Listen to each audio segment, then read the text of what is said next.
Mechanical properties of solids. Deformation in solids.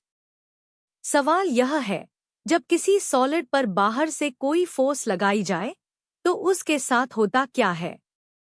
पहले एक नरम रबर बॉल पर यह सवाल पूछेंगे, फिर एक रबर स्ट्रिंग पर और आखिर में क्रिस्टल के अंदर एक यूनिट सेल के एटॉम्स पर।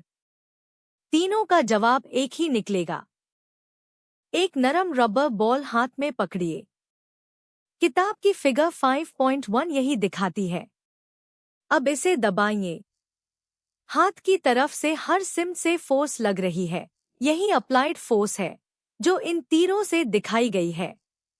देखिए, बॉल की शेप भी बदल गई और उसका वॉल्यूम भी। यह डैश्ड सर्कल बता रहा है कि पहले वह कितनी बड़ी थी।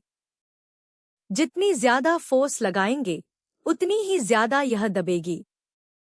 अब हाथ खोल दीजिए। फोर्स हटा दी और बॉल वापस अपनी ओरिजिनल स्फेरिकल शेप में आ जाती है, बिल्कुल वैसी ही जैसी पहले थी। तो फोर्स लगी तो शेप और वॉल्यूम दोनों बदले। फोर्स हटी तो सब कुछ वापस। अब एक रबर स्ट्रिंग के दोनों सिरे हाथों में पकड़िए और हाथों को दूर ले जाइए। अप्लाइड फोर्स के अंडर स्ट्रिंग की लेंथ बढ़ जाती है। देखिए, स्ट्रिंग पर बने निशान एक दूसरे से दूर होते जा रहे हैं। स्ट्रिंग खिसक नहीं रही, खिंच रही है। अब और ज्यादा फोर्स लगाइए। जितनी ज्यादा अप्लाइड फोर्स उतना ही ज्यादा लेंथ में इंक्रीज। यह ग्राफ यानी एक तस्वीर जिसमें दो चीजें साथ साथ नापी जाती हैं, इसी बात को नाप रहा है। नीचे अप्लाइड फोर्स, ऊपर इंक्रीज इन लेंथ। लकीर सीधी आ रही है, यानी दोनों साथ साथ बढ़ते हैं। अब फोर्स हटा दीजिए। स्ट्रिंग वापस अपनी ओरिजिनल लेंथ पर आ जाती है। निशान फिर से उतने ही पास आ गए। इन दोनों मिसालों से नतीजा यह निकला, डिफॉर्मेशन यानी शेप, लेंथ या वॉल्यूम में तब्दीली तब पैदा होती है जब किसी बॉडी पर कोई एक्सटर्नल फोर्स लगाई जाए। अब क्रिस्टल के अंदर चलते हैं।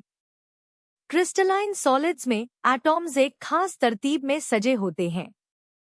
हर एटम अपनी इक्विलिब्रियम पोजीशन के गिर्द बंधा रहता है। यह डैश्ड निशान उसी पोजीशन के हैं। उन्हें वहां बांधे रखने वाली चीज है इंटरएटॉमिक कोहेसिव फोर्स, पड़ोसी एटॉम्स के दरमियान कशिश। यहाँ इसे स्प्रिंग से दिखाया गया है।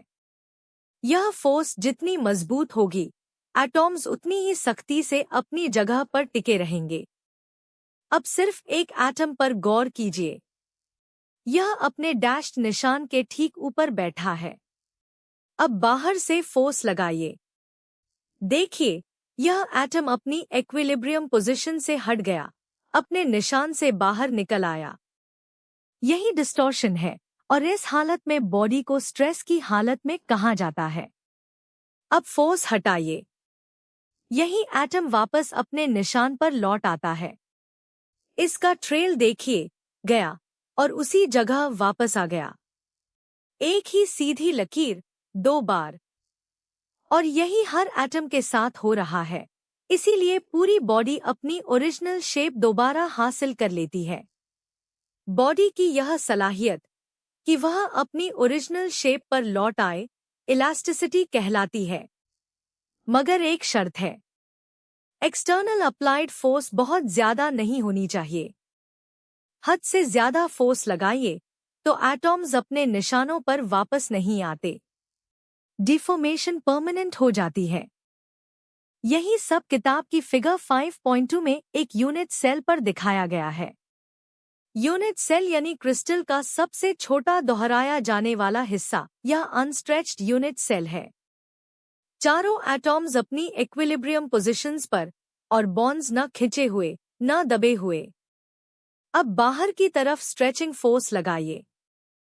सेल चौड़ा हो गया और बॉन्ड्स खिंच गए, स्प्रिंग्स की कुंडलियां खुल गईं। अब उल्टी तरफ, अंदर की तरफ फोर्स लगाइए। सेल सिकुड़ जाता है और यही बॉन्ड्स दब जाते हैं। और अब अप्लाइड फोर्स हटा दीजिए। सेल वापस बिल्कुल वही शेप ले लेता है जो शुरू में थी। गौर कीजिए, पहली और आखिरी तस्वीर बिल्कुल एक जैसी है। एटॉम्स के पैमाने पर इलास्टिसिटी यही है। दोहरा लेते हैं। किसी बॉडी पर एक्सटर्नल फोर्स लगाई जाए तो डिफॉर्मेशन पैदा होती है, यानी शेप, लेंथ या वॉल्यूम में तब्दीली। रबर बॉल दबाने पर शेप और वॉल्यूम बदले, रबर स्ट्रिंग खींचने पर लेंथ बढ़ी, अंदर एटॉम्स अपनी इक्विलिब्रियम पोजीशन से हट जाते हैं और बॉडी स्ट्रेस की हालत में आ जाती है। फोर्स हटते ही वे वापस लौट आते हैं और बॉडी अपनी ओरिजिनल शेप दोबारा ले लेती है, बशर्ते फोर्स हद से ज्यादा न हो। यही इलास्टिसिटी है।